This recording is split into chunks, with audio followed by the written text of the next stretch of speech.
The Great Hall of the Galactic Council buzzed with nervous energy. Representatives from 47 different species sat in their assigned seats, their various forms creating a colorful mixture of scales, fur, feathers, and stranger things. The emergency meeting had been called suddenly, and everyone wanted to know why. Ambassador Kale of the Altari Federation stood at the center podium. His blue skin looked pale today, and his usually calm demeanor seemed shaken. The Altari were known throughout the galaxy as peaceful explorers, always eager to make new friends among the stars. But today, Kale looked like someone who had seen a ghost. "Fellow beings of the Council," Kyle began, his voice carrying clearly through the translation devices, "I come before you today with urgent news. Our exploration fleet has discovered a new species on the outer rim of the galaxy. They call themselves humans, and their world is named Earth." A murmur ran through the assembly. New species were always exciting news. The galaxy was vast, and finding intelligent life was still a rare and wonderful event. Most representatives leaned forward with interest. General Vex of the Draconis Empire stood up from his seat. The massive reptilian warrior was nearly twice the height of most other beings in the room. His red scales gleamed under the chamber lights, and his yellow eyes fixed on Kale with predatory interest. "New species mean new territories," Vex said, his voice a deep rumble. "New resources, new worlds to bring into the Empire. This is good news indeed." Several other representatives nodded. The Draconis Empire controlled 50 star systems and was always looking to expand. Their military might was unmatched in the known galaxy, and they had never lost a war. But Kale shook his head violently. "No, General, you do not understand. These humans, they are different. They are dangerous in ways we have never encountered before." Laughter erupted from the Draconis section. General Vex's officers found the idea amusing. The Altari were known for being cautious, but this seemed extreme even for them. "Dangerous?" Vex asked, still chuckling. "Ambassador, with respect, your people see danger in their own shadows. What could one primitive species possibly do to threaten the mighty Draconis Empire?" Kale's hands trembled as he activated the holographic display above the podium. Images of a blue and green world appeared, showing continents and oceans that looked surprisingly similar to many other inhabited worlds. "Let me tell you what we found," Kale said quietly. "Earth is a beautiful world, rich in resources and perfect for life. When our ships first approached, we expected to find a peaceful civilization, perhaps in its early stages of development. The display changed to show images of human cities. Tall buildings reached toward the sky, vehicles moved along paved roads, and millions of lights twinkled in the darkness. They have achieved basic spaceflight," Kale continued. "They have small colonies on their moon and nearby planets. By all appearances, they seemed like any other developing species, so we made contact using standard peaceful protocols." The assembled representatives watched with interest. First contact procedures were well established. The Altari were experts at it, having successfully introduced dozens of species to galactic civilization. "What happened next changed everything we thought we knew about warfare," Kale said, his voice dropping to almost a whisper. "When we landed on Earth to meet their leaders, they welcomed us. They were curious, friendly, eager to learn about the galaxy beyond their world. We spent months with them, studying their culture and sharing our knowledge." General Vex looked bored. "This all sounds perfectly normal, Ambassador. Where's this supposed danger you speak of?" Kyle's eyes met the general's, and there was something in that gaze that made even the mighty Draconis warrior pause. "The danger, General, is in their history. While we were learning about human culture, we discovered something terrifying. These beings have never known true peace. For their entire recorded history, they have been at war. Many species have violent pasts," interrupted Commander Zira of the hegemony. "We all evolved from predators. What makes humans special?" "Because they never stopped," Kale replied. "We found peace through diplomacy. Others found it through conquest or exhaustion. But humans have been fighting each other for over 5,000 years without a single decade of complete global peace." The chamber fell silent. Representatives began to look uncomfortable. Cal continued. They have fought with sticks and stones. They have fought with metal swords and wooden shields. They have fought with gunpowder weapons and mechanical devices. They have even fought with weapons that can split atoms and destroy entire cities in seconds. The holographic display changed to show images from human history. Ancient battles with thousands of warriors clashing with bronze weapons. Medieval knights in armor charging across fields. Modern soldiers with advanced rifles fighting in trenches. And finally, the mushroom clouds of nuclear explosions. They have weaponized everything, Kale said, his voice filled with a mixture of awe and horror. Their music, their art, their very words can be turned into weapons. They have created poisons that can kill millions, diseases that can wipe out entire populations, and bombs that can crack the surface of planets. General Vex leaned forward, suddenly more interested. Impressive weapons for primitives, but weapons can be countered. Numbers can overwhelm any defense. You still do not understand, Kale said desperately. It is not their weapons that make them dangerous. It is their minds. They think about war differently than we do. The ambassador activated another set of images.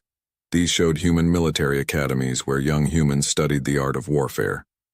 We study war so we can avoid it, Kyle explained. Humans study war so they can perfect it. They have schools dedicated entirely to the science of combat. They analyze every battle they have ever fought, learning from each victory and defeat. They write books about strategy that are thousands of years old and still studied today. They create simulations of battles that never happened, just to explore new ways of fighting. They turn warfare into mathematics, calculating exactly how to achieve maximum destruction with minimum resources. The chamber was completely silent now. Even General Vex had stopped laughing. But perhaps most terrifying of all, Kale continued, is that they know when to stop, despite having the power to destroy their own world many times over. They choose restraint. They are not mindless killers or savage beasts. They are intelligent, calculating warriors who understand the true cost of war better than anyone else in the galaxy. Kale looked directly at General Vex. When our cultural exchange was complete, I asked their military leaders what would happen if someone attacked Earth. Do you know what they told me? The general said nothing, waiting. They said they would not just defend themselves. They would hunt down every ship, every base, every world that belonged to their attackers. They would dismantle their enemy's entire civilization, piece by piece, until nothing remained but ashes and regret. Kyle's voice grew urgent. And then, General, they smiled. The warning hung in the air like a physical presence, chilling every being in the Great Hall. 3 days after Ambassador Kale's warning, the Draconis Empire held its war council. The massive chamber deep within their homeworld was carved from black stone, with red crystals providing harsh lighting that cast sharp shadows on the walls. Around a circular table sat the Empire's most powerful military leaders.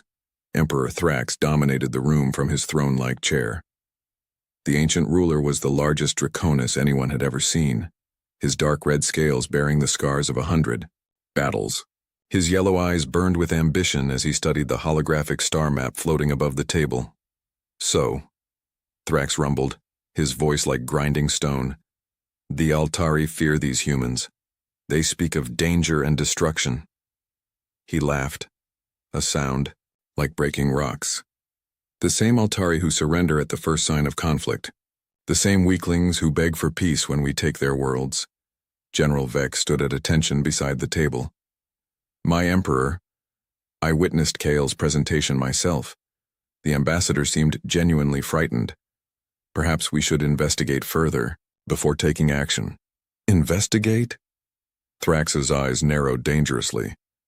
Are you suggesting the mighty Draconis Empire should cower before rumors and ghost stories? Of course not, my lord, Vex said quickly. But the Altari are excellent scouts. Their information is usually accurate. Their information about military strength is worthless, Admiral Rax interrupted from across the table. The naval commander was younger than most others present, but his record was perfect. He had conquered 12 star systems for the Empire without losing a single major battle. Look at the facts, Rax continued, activating his own holographic display. This human homeworld, Earth, sits alone on the outer rim. They have barely achieved faster-than-light travel, Our intelligence shows they have small mining operations on nearby asteroids and a tiny research station on their moon. The display showed images captured by long-range Draconi spy probes. Human spacecraft looked primitive compared to Empire vessels. Their largest ships were clearly designed for cargo transport, not warfare. Their technology is at least 200 years behind ours, Rax explained. They use chemical rockets for most of their space travel. Their weapons appear to be based on projectile systems rather than energy weapons. They do not even have proper shield technology. Emperor Thrax leaned forward with interest. What about their planetary defenses? Minimal, Rax replied confidently. A few orbital platforms around Earth itself, but nothing that could stop a proper invasion fleet.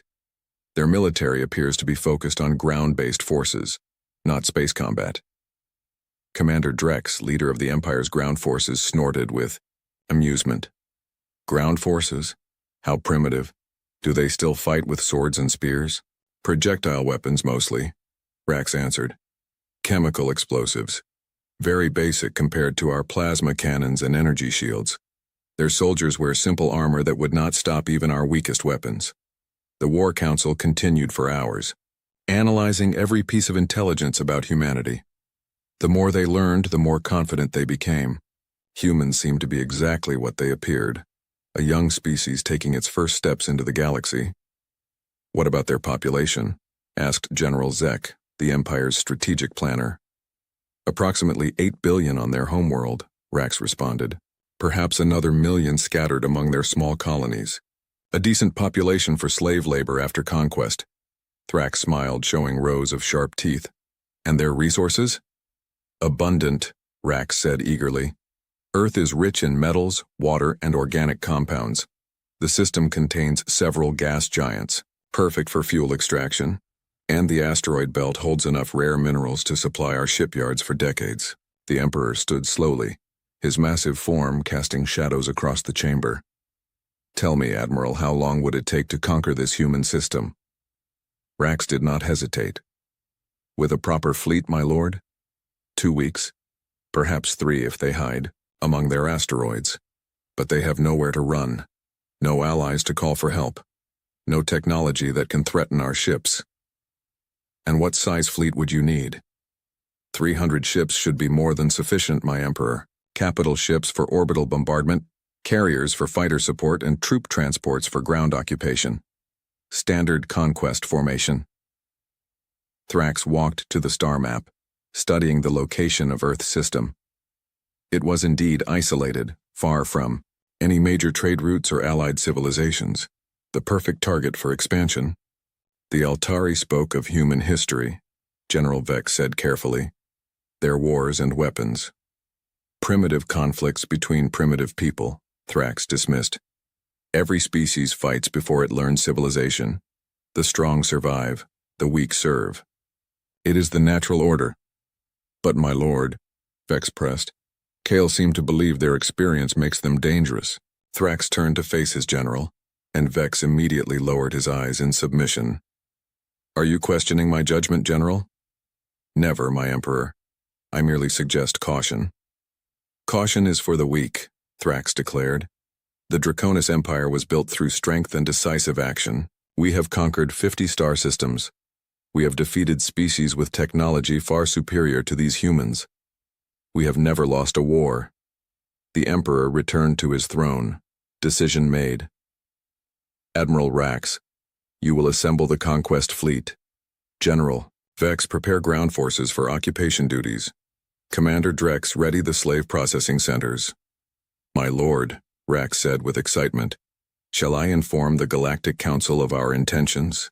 Standard protocol requires protocol. Thrax laughed harshly. Since when does the Empire ask permission to expand? The humans are not council members. They have no treaties or protections. They are free territory, waiting to be claimed. The War Council erupted in approving growls and battle cries. The Draconis had not had a proper conquest in over a year, and the warriors were eager for action. Besides, Thrax continued, the Council is full of weak species like the Altari. They would waste months debating and negotiating. By the time they make a decision, Earth will already be flying our flag. Within hours, Orders went out across the Draconis Empire. Shipyards worked overtime to prepare vessels for war. Weapons were loaded, troops were briefed, and supply chains were organized. The machinery of conquest began to turn. Admiral Rax stood on the bridge of his flagship, the massive dreadnought Empire's Wrath. Through the viewport he could see the assembled fleet, 300 ships of various sizes, from nimble fighters to planet-killing battleships. It was enough firepower to reduce worlds to ash. "Admiral," his communications officer reported, "the fleet is ready for departure." "Excellent," Rax replied. "Set course for the Sol system, maximum speed." As the Draconis warfleet engaged there, faster-than-light drives and disappeared into hyperspace, heading toward Earth, none of them noticed the small Altari scout ship that had been monitoring their preparations. Ambassador Kale watched the departure with growing dread. His attempts to warn the Council had failed. His direct appeals to the Emperor had been ignored. Now, the most powerful military force in the galaxy was heading toward a world they did not understand. Kale tried desperately to send a warning message to Earth, but Draconis jamming technology blocked all communications to the Sol system. The humans would face the invasion alone, with no warning of what was coming. As his ship jumped to hyperspace racing to alert the Galactic Council, Kale could only hope that his fears were wrong. Perhaps the humans were just another primitive species after all. Perhaps the Draconis would achieve another easy victory. But deep in his heart, the ambassador knew better. The galaxy was about to learn why humans smiled when they talked about war. The Draconis warfleet dropped out of hyperspace at the edge of Earth's solar system like a cloud of metal death. 300 ships of various sizes spread across the darkness, their hulls gleaming with weapon ports and armor plating. Admiral Rax stood on the bridge of his flagship studying the tactical displays with satisfaction. "Report," he commanded his bridge crew. "Long-range scanners show minimal activity around the third planet," his sensor officer replied. "Several small orbital stations, a few dozen ships moving between the inner planets. No major defensive installations detected. Just as our intelligence predicted," Rax said with a smile. "These humans are even more primitive than expected. Signal the fleet to assume attack formation." The massive Draconis ships began moving into their standard conquest pattern. Heavy battleships formed the front line, their plasma cannons charging for planetary bombardment. Carrier vessels released swarms of fighter craft that buzzed around the larger ships like angry insects. Troop transports hung back, waiting for the initial bombardment to clear any resistance. "Admiral," the communications officer reported, "we are receiving a transmission from the human vessels." "How many ships are they sending to meet us?" Rax asked, expecting to hear about desperate evacuation fleets or perhaps a small militia force. 37 ships, sir. They appear to be converted civilian vessels, cargo haulers, mining ships, and what looks like a passenger transport." Rax laughed so hard he nearly fell from his command chair. 37 ships against our 300? He wiped tears from his yellow eyes. These humans are either incredibly brave or incredibly stupid. The human fleet approached slowly, their ships looking like scrap metal compared to the sleek Draconis war vessels. The largest human ship was barely 1/10 the size of Rax's flagship, and most were much smaller. "Sir, they are requesting communication," the communications officer reported. "Put them through," Rax said, still chuckling. "I want to hear what these primitives have to say before we destroy them." The main screen flickered to life, showing the bridge of a human vessel. A man in a simple military uniform sat in the captain's chair, his expression calm and alert. His name tag read, "Captain Blake." "This is Admiral Rax of the Draconis Empire," Rax announced proudly. "I am here to claim this system for the Empire. You will surrender immediately and your deaths will be quick." Captain Blake studied the Admiral for a moment, then replied in a steady voice. "This is Captain Blake of the Earth Defense Force. You have entered our territory without permission and with obvious hostile intent. You have exactly 10 minutes to leave our system, or we will be forced to defend ourselves." The Draconis bridge crew erupted in laughter. Even Rax's most serious officers found the humans' words amusing. "Defend yourselves?" Rax asked, still smiling. Captain, I have 300 warships. You have 37 cargo vessels. Do you understand mathematics? Blake's expression did not change. Admiral, we tried peace once. It didn't work out very well for the people who broke it. You now have 9 minutes and 30 seconds. You dare threaten the Draconis Empire? Rax's amusement turned to anger. I will enjoy watching your primitive world burn. 8 minutes. Blake replied calmly and cut the communication. Rax turned to his weapons officer. Target their flagship. One shot from our main cannon should be enough to show them the futility of resistance. Firing main plasma cannon, the weapons officer reported. A brilliant beam of energy lanced out from the Draconis flagship, capable of melting through the armor of any known ship. It struck Blake's vessel directly in the center. The human ship's hull glowed white-hot for a moment, then something impossible happened. Instead of exploding or melting, the ship absorbed the energy and continued moving forward as if nothing had occurred. What? Rax stared at his tactical display in confusion. How is their ship still intact? Unknown, sir, his weapons officer replied, panic creeping into his voice. The energy signature shows a direct hit, but there is no damage visible.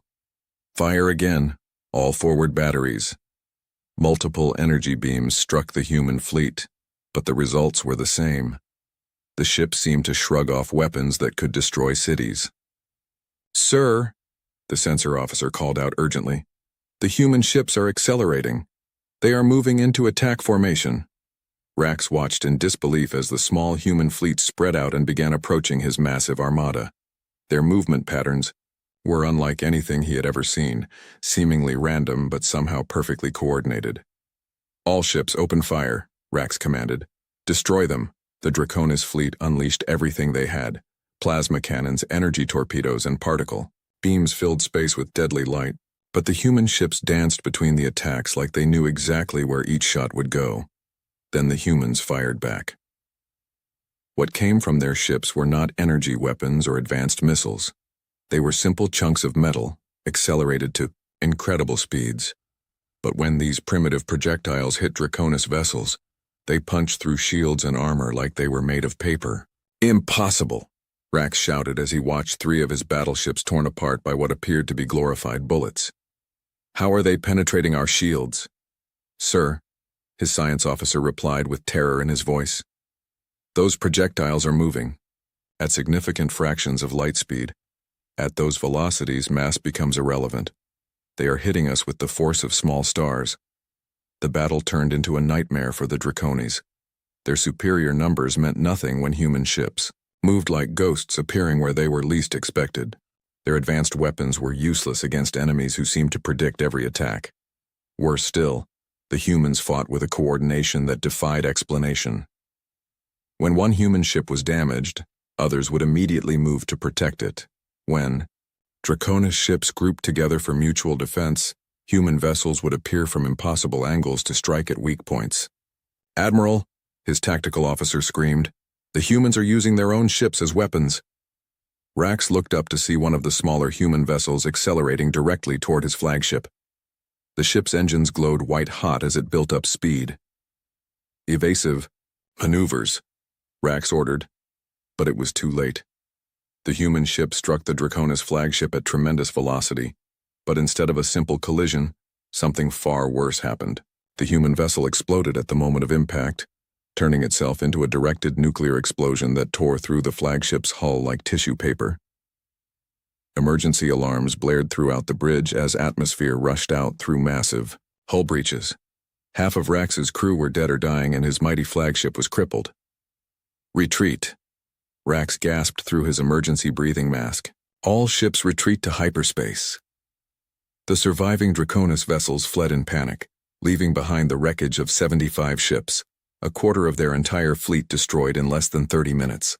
As the Draconis fleet jumped to hyperspace, Captain Blake's voice reached them on an open channel. You had your chance to leave peacefully. Tell your Emperor that if he wants Earth, he'll have to come and take it himself. We'll be waiting. In the silence of space, the human fleet regrouped around their damaged vessels, already beginning repairs. They had fought the most powerful military force in the galaxy and won decisively, The war had begun, and the Draconis Empire had just learned their first lesson about underestimating humans. Admiral Rax returned to the Draconis homeworld in shame. His once mighty flagship limped into port with massive hull breaches and half its crew dead. The sight of the defeated fleet shocked the entire empire. Never before had Draconis forces suffered such devastating losses. Emperor Thrax received the admiral in the throne room, his yellow eyes burning with rage.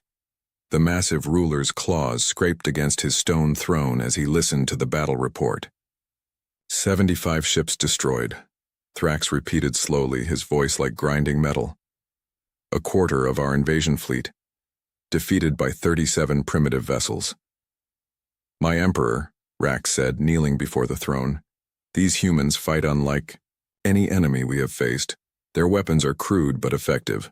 Their tactics are unpredictable. They seem to know exactly what we will do before we do it. Excuses, Thrax roared, standing to his full towering height. The Draconis Empire does not lose battles to primitives. You will return with the full battle fleet. Every ship we have crushed these humans completely. Within days, the Empire mobilized its entire military force. 800 warships gathered in space above the Draconis homeworld, the largest fleet ever assembled. General Vex commanded the ground forces while Admiral Rax led the space battle. Groups, they would not underestimate the humans again. This time we take no chances, Thrax declared at the final war council. Bombard every human world from orbit. Turn their planets to glass, leave nothing alive. The massive armada jumped to hyperspace, heading for Earth with enough firepower to destroy entire star systems. But this time, the humans were ready. Earth's defense force had grown during the month between battles. The 37 ships that fought the first engagement had become over 200 vessels. More importantly, these were no longer converted civilian craft. They were purpose-built warships designed specifically to kill Draconis. Captain Blake stood on the bridge of the new flagship, Humanity's Resolve. The vessel looked nothing like the cargo hauler he had commanded in the first battle. This ship was sleek, deadly, and covered in weapon systems that the Draconis had never seen before. Sir, his communications officer reported, long-range sensors detect the Draconis fleet. 800 ships, all military class. 800, Blake mused. They're serious this time. Signal the fleet to assume defensive positions around Earth and activate the orbital platforms. What the Draconis scouts had missed during their reconnaissance were the massive weapon platforms humanity had built in Earth's shadow. Disguised as asteroids and space debris, these installations contained humanity's most devastating weapons. When the Draconis fleet arrived, they found not 37 ships, but a coordinated defense network that spanned the entire solar system. Human vessels moved in perfect formation while hidden platforms powered up weapons that glowed with dangerous energy. All ships attack, Admiral Rax commanded, determined not to repeat his previous failure. Overwhelm them with numbers. The Draconis fleet charged forward like an avalanche of metal and fire, but as they entered the inner solar system, they discovered that the humans had learned from the first battle too. The space around Earth erupted in explosions as hidden mines detonated against Draconis hulls. These were not random explosions. Each blast was precisely timed and positioned to cause maximum damage. The humans had turned the vacuum of space itself into a weapon. Impossible, Rax shouted as he watched dozens of his ships torn apart by traps he never saw coming. How did they mine an entire star system in 1 month? His science officer studied the tactical displays with growing horror. Admiral, these are not simple mines. Each explosion is coordinated with the others. The humans have calculated the exact blast patterns needed to destroy our formations. The human fleet attacked while the Draconis were still reeling from the minefield. But this time, the humans did not rely on converted cargo ships and desperate tactics. They fought with military precision that made the Draconis look like amateurs. Human vessels moved in groups of 3, each group covering the other's weaknesses. When Draconis ships tried to surround them, the humans would scatter and regroup instantly. When the aliens attempted to retreat, human ships would appear behind them as if they had predicted the movement. How are they everywhere at once? General, Vex demanded from his command ship. It is as if they know our battle plans before we make them. The truth was even more disturbing. The humans had studied every recorded Draconis battle for the past century.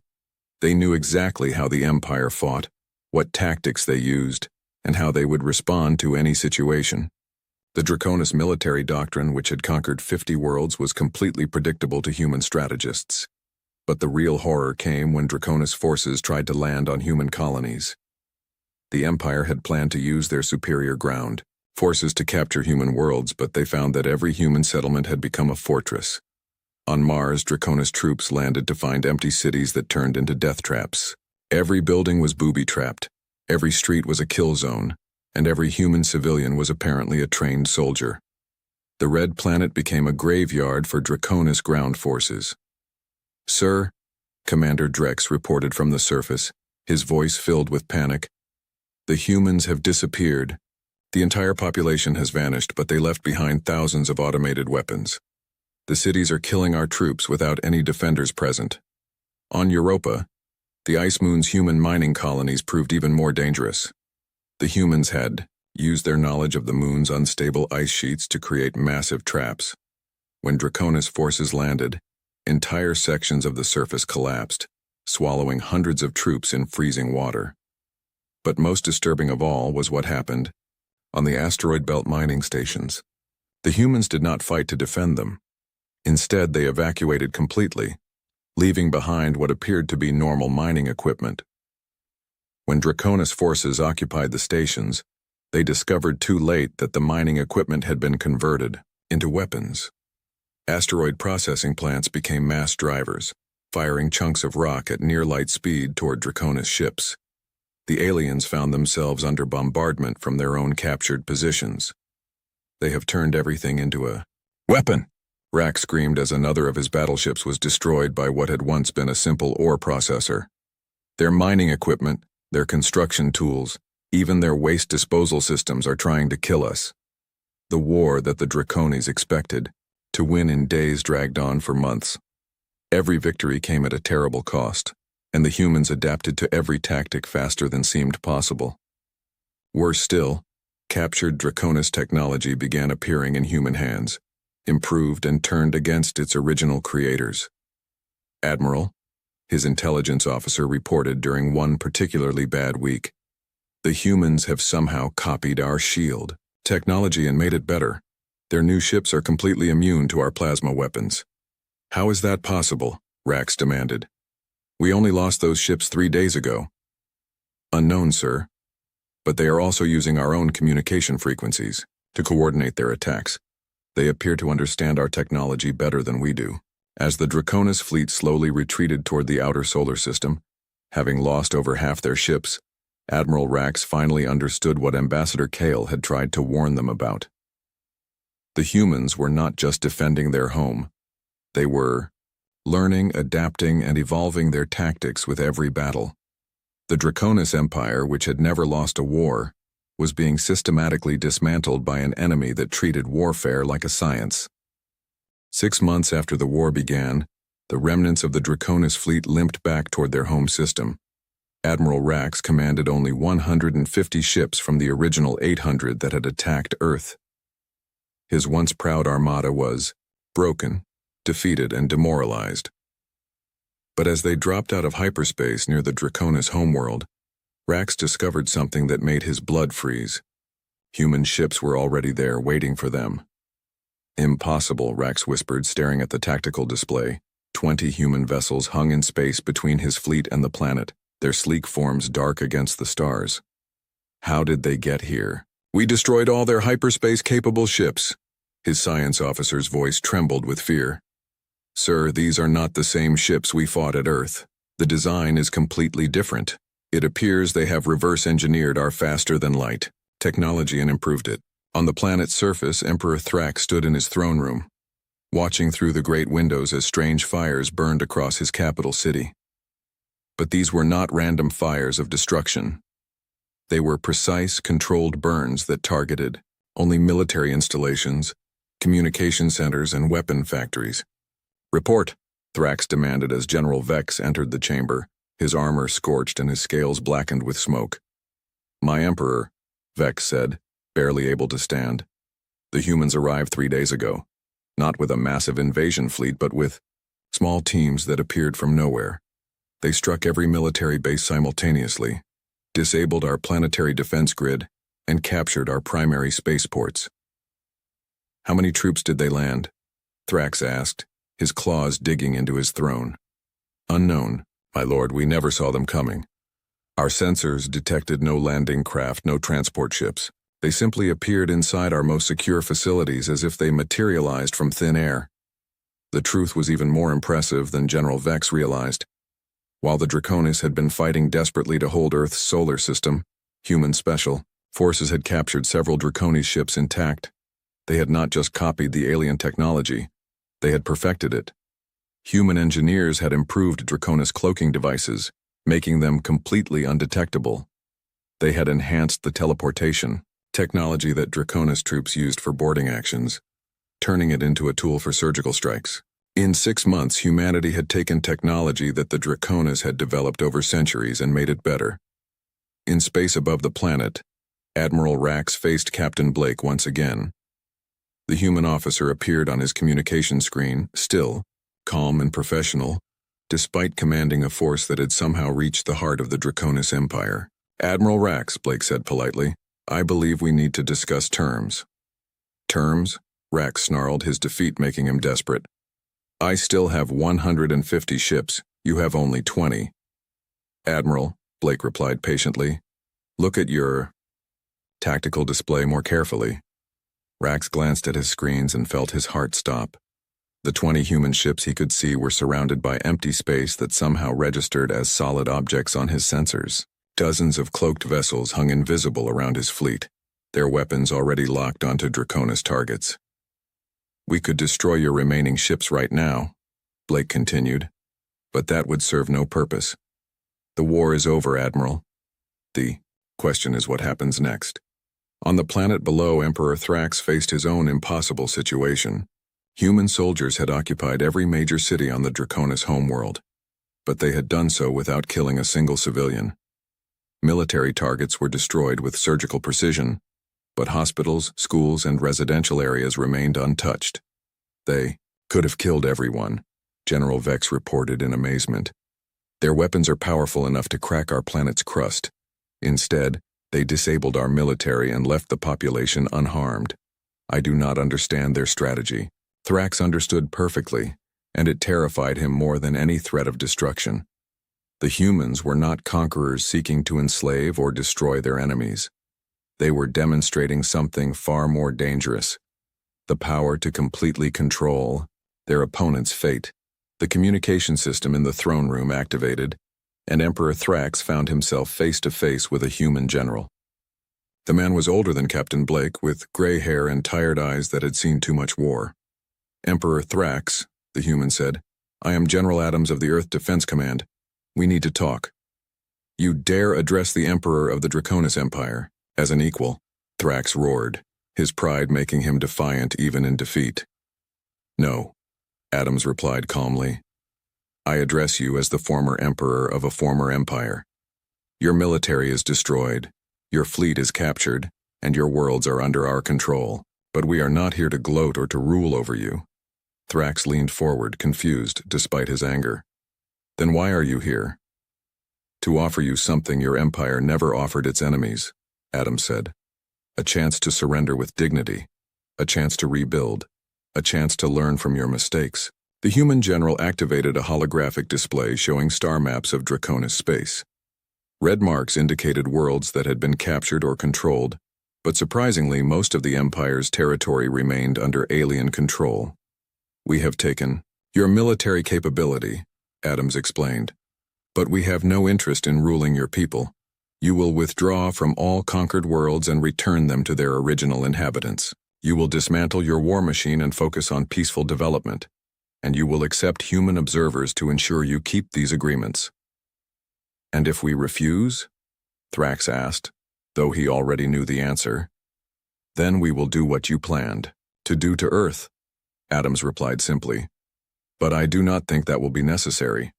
Your people are not evil, Emperor. They are simply following leaders who chose conquest over cooperation. Over the following weeks, the galaxy watched in amazement as the Draconis Empire formally surrendered to humanity. The peace treaty that followed was unlike anything in galactic history. Instead of demanding tribute or territory, the humans insisted on education and reform. Human teachers arrived on Draconis worlds to share knowledge of science, medicine, and engineering. Human doctors provided medical care to wounded Draconis soldiers. Human engineers helped rebuild the infrastructure that had been damaged during the war. Ambassador Kale of the Altari Federation met with General Adams on a neutral space station where the Galactic Council was holding emergency sessions. The other species watched the humans with a mixture of awe and terror. "Your people could have destroyed the Draconis completely," Kale observed. "Why show mercy to those who would have shown you none?" Adams looked out at the stars through the station's viewport, his expression thoughtful. "Because we learned something a long time ago, Ambassador. The strongest civilizations are not the ones that can destroy their enemies. They are the ones that can choose not to." "But surely you must want something in return," Kale pressed. "Resources, territory, tribute." "We want peace," Adams replied simply. "Real peace, the kind that comes when former enemies become friends. The Draconis are not our enemies anymore. They are our responsibility." The Galactic Council formally recognized humanity as a major power, not through conquest, but through their demonstration of strength tempered by wisdom. Human ships began patrolling former Draconis space, not as occupiers, but as protectors, ensuring that the cycle of conquest and revenge would finally end. In his final report to the Council, Ambassador Kale wrote, "The humans have taught us that true power lies not in the ability to destroy, but in the wisdom to know when destruction is unnecessary. They have turned their greatest strength, their understanding of war, into their greatest gift, the knowledge of how to build lasting peace. The galaxy